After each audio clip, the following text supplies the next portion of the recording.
Karibu tena katika somo letu la siku ya leo. Jana tuliona namna ya kutunza flame. Sasa leo tunaendelea namna gani ambayo unaweza kuchukua picha, drag, ukaweza kuingiza kwenye program.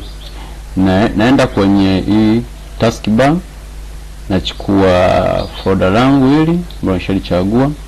Kuja hapa kuna picha nyingi kama unavyoona, kuna picha nyingi ambazo nimeziweka huku. Nataka labda nikuwekee picha yangu kama hii hapa, naichukua hii picha na drag, naishika na kasa na drag na ingiza kwenye program, naiweka hapa. Kisha iweka hapa, naweza nikasema okay, sasa labda sitaki kuwa na background. Kwanza naipiga hiyo sawa sawa, sikuwa na background. Hapa kuna tools nyingi hapa. Leo nitakupa tools ya kwanza ambayo ni rahisi sana kuielewa, ambayo sio complicated. Tools ya kwanza nafikiri nikiona kialama hiki hapa. Hiki alama hiki, kigusa hiki alama ukaenda huku juu huku, umeona kina option nyingi sana. Lakini nataka nikuonyeshe kwamba namna gani unaweza ukafuta hii background. Umeona, naweza nikaamua kwamba niongeze ukubwa ili rahisi kufuta background. Umeona, naweza nikaamua kufuta kwa mtindo huu kwamba nafuta background ili ifanane na ile na picha yangu yenyewe. Kwa mfano kifika sehemu umekosea, labda nataka nirudishe baadhi ya maneno. Kwa mfano hapa nimefuta mpaka niingie huko, unabonyeza Control Z na kwa ina kusaidia.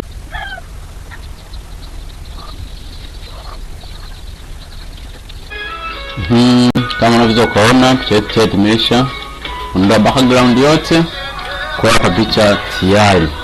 Naweza kama basi hapa ninaandika maneno yangu, labda nataka kuandika jina langu Eliud, naandika tu Eliud tu ili lengo lijue kama unaweza kuandika majina.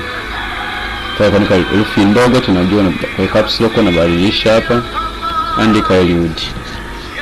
Kishaandika Eliud, sasa na jina linafanana na cover na hii flyers, nikaja kubadilisha ili kuonesha kwamba kuna utofauti. Maliza hapo, napiga okay. Kisha kupiga okay, unaona kwa jina langu liko mahali hapa. Sasa nakuja huku kisha click na bonyeza hii hapa na libeba ile alama na libeba, kwa naliweka kama hapa chini. Napata kuipanua kidogo, nalipanua hivi. Na huku chini naliongeza, nalifanya hivi. Kimaliza hapo na bonyeza alama ya sawa sawa. Basi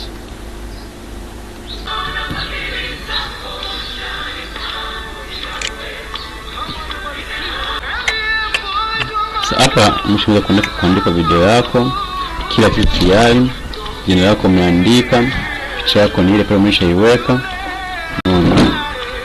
Bonyeza control, bonyeza hiyo hapo, huko bonyeza jina kama lenyewe, bonyeza ichukua niweka hapa chini.